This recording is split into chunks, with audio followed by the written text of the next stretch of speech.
সুপ্রিয় খামারি ভাই বন্ধুরা, আশা করি আপনারা ভালো আছেন। আমি আপনাদের ভালোবাসায় অনেক ভালো আছি। আপনাদের আসলে আমি প্রত্যেককে দেখার সুযোগ করে দিচ্ছি। গরুর থেকে যখন এলএসডি লাম্পি স্কিন ডিজিজ নামক ভাইরাল ডিজিজটি হয়, তখন আসলে কি কোনভাবে ক্ষতিগ্রস্ত হয় একটি গরু, আমি সেই বিষয় নিয়ে আপনাদের ভিডিওটি ধারণ করতেছি। আপনারা সম্পূর্ণ ভিডিওটি একটু মনোযোগ সহকারে আপনারা দেখার জন্য আমি আপনাদেরকে অনুরোধ জানাচ্ছি। প্রথমেই গায়ের মধ্যে ছোট ছোট গুটি গুটি ট্যাপারগুলো ওঠে। তখন আসলে যখন ট্যাপারগুলো হয় তখন কিন্তু এগুলা খুব ফেটে যায়, অনেক পোকা হয়। আসলে অক্লান্ত পরিশ্রম করার মাধ্যমে আসলে খামারিরা এই রোগটাকে প্রতিরোধ করে। এরপরেও একটি গায়ের মধ্যে ফুলে একদম ভিতরে পুঁজ জমে গেছে। তো আসলে আমি আপনাদেরকে একটু দেখানোর সুযোগ করে দিচ্ছি। আপনারা একটু দেখেন যে পায়ের আমরা রান বলি, রানের মধ্যে আসলে খুব বড় ধরনের ফুল একদম পেকে গেছে ভিতরে পুঁজগুলো।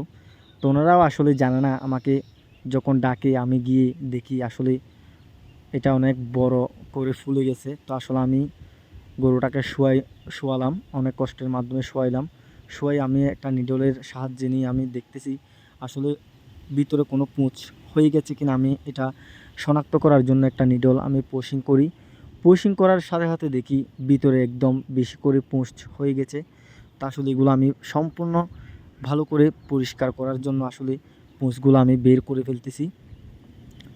আপনারাও আপনাদের গাভী থেকে যখন এরকম ফুলা ভাব যখন দেখবেন, তখন আপনারা একটা রেজিস্টার্ড ভেটেরিনারি ডাক্তার অথবা আপনারা ভালো বুঝে এরকম একটা পল্লী চিকিৎসক দ্বারা আপনারা চিকিৎসাটা করাবেন। আমি উপরে চাপ দিয়ে সম্পূর্ণ পুঁজগুলো আমি বের করার চেষ্টা করতেছি। তো আপনারাও চেষ্টা করবেন, পুঁজগুলো যখন আপনারা বের করবেন সম্পূর্ণ পুঁজগুলো আসলে সঠিকভাবে বের হচ্ছে কিনা, কি হচ্ছে না হচ্ছে একটু দেখে শুনে আপনারা কাজ করবেন। আমি প্রথমে নিডলের সাহায্যে আমি একটা নিডলটা আমি ভিতরে পুশিং করার মাধ্যমে ওখানে যেগুলো পাতলা পুঁজ ছিল এগুলো কিন্তু বের হয়ে গেছে।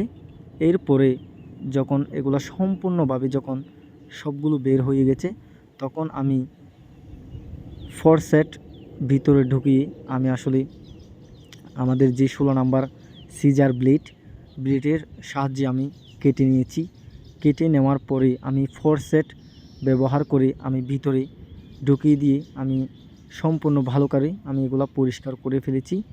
পরিষ্কার করার পরে আমি দেখতেছি এখানে আরও অনেকগুলো পুঁজ আছে, সেগুলো আমি ভালো করে বের করে ফেলতেছি।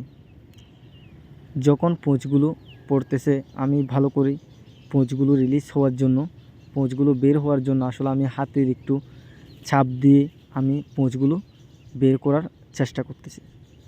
আপনারাও যখন এরকম, আমরা আমাদের বাসায় এগুলা বলি বাত, যখন আসলে এটা ফুলে ভিতরে পুঁজ হয়ে যায় তখন আমরা এটিকে বাত বলে থাকি।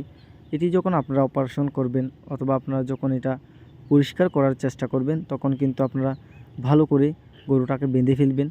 বেঁধে ফেলার পরে গরুটাকে শোয়ানো অবস্থায় আমি আবার 16 নাম্বার সিজার ব্লেড দিয়ে একটু কেটে নিয়ে এরপর আমি ফরসেটের মাধ্যমে একটু রুই দিয়ে আমি ভিতরে ঢুকিয়ে দিয়ে একটু ভালো করে পরিষ্কার করে যখন আমি ছাপ দিলাম, দেখতেছি অনেক ঘন মিউকাস ওখান থেকে বেরিয়ে এলো। এরপরে আপনারা কি করবেন, এরপরে আপনারা প্রবিন ব্যাট যে সলিউশন আছে সেখানে আপনারা ফরসেটের মাথার মধ্যে আপনারা একটু রুই সুতা দিয়ে ভালো করে ভিতরে ঢুকিয়ে আপনারা পরিষ্কার করে নেবেন।